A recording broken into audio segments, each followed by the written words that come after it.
Hi, I'm Full of Things. Welcome to my channel.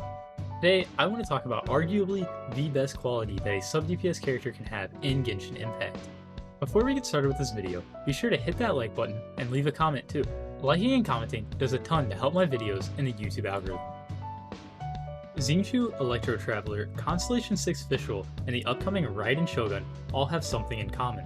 They offer additional elemental damage effects on the hit. This is different from a weapon buff because a weapon buff overrides damage. This doesn't override, but instead adds on to your damage. An example of this is Ayaka being able to trigger freeze in a single hit while Xingqiu's burst is active. This type of mechanic is why Xingqiu is considered to be one of the strongest sub-DPS characters in the game. But even though Xingqiu is revered so highly, then why aren't Fischl and Electro Traveler considered his equal? Well, to put it simply, Electro kinda sucks. Okay, Electro doesn't suck, it's just a bit undertuned. Electro Charge and Overload aren't as strong as Vaporize and Melt, which by default pushes Electro reactions out of the meta. This is important to note. If Electro Charge and Overload were to be buffed, then Fischl and Raiden Shogun could be the strongest sub-DPS characters in the game. In the current version of the game, we can use Xingqiu as a golden standard of sorts. If Electro reactions were to be buffed to be equal to Vaporize, then Fischl and Raiden Shogun could be equal in strength to Xingqiu. Fischl, Electro Traveler, and Raiden Shogun all have individual strengths as well. Fischl's skill and burst both summon Oz, and she's able to have 100% uptime with fairly low investment. This is completely unique to her, and it's one of her biggest strengths. Electro Traveler isn't as refined as Fischl in this regard. Electro Traveler's burst, Bellowing Thunder, has an internal cooldown of half a second on its Electro applications. This makes Traveler considerably weaker compared to Xingqiu and Fischl. One of the biggest strengths of additional hit effects is avoiding reverse proccing.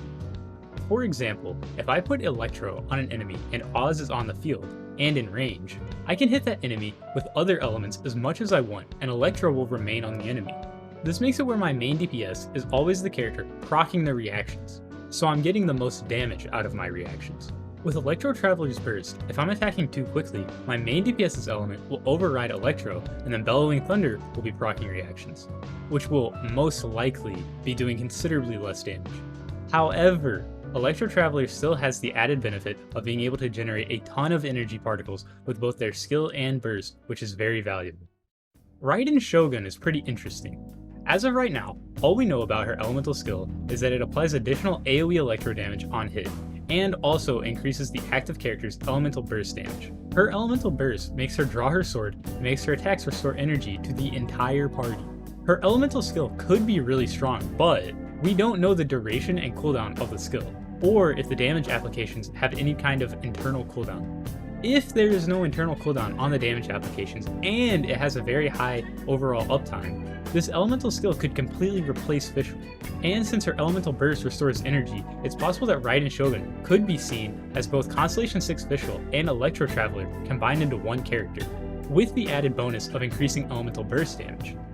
If MiHoYo doesn't buff Electro Charge and Overload reactions, then Raiden Shogun might underperform compared to a lot of people's expectations for her.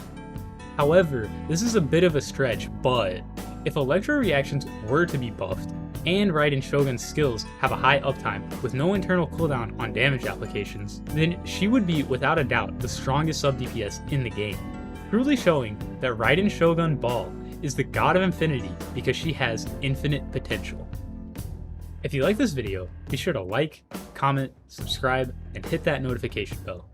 I stream Genshin Impact on Saturdays at twitch.tv/fulloffense. I also stream other games sometimes, so be sure to stop by if I'm live. I have a Discord too that everyone is welcome to join. There are links to my Twitch and Discord in the description below. Thanks for watching, and I'll see you next time.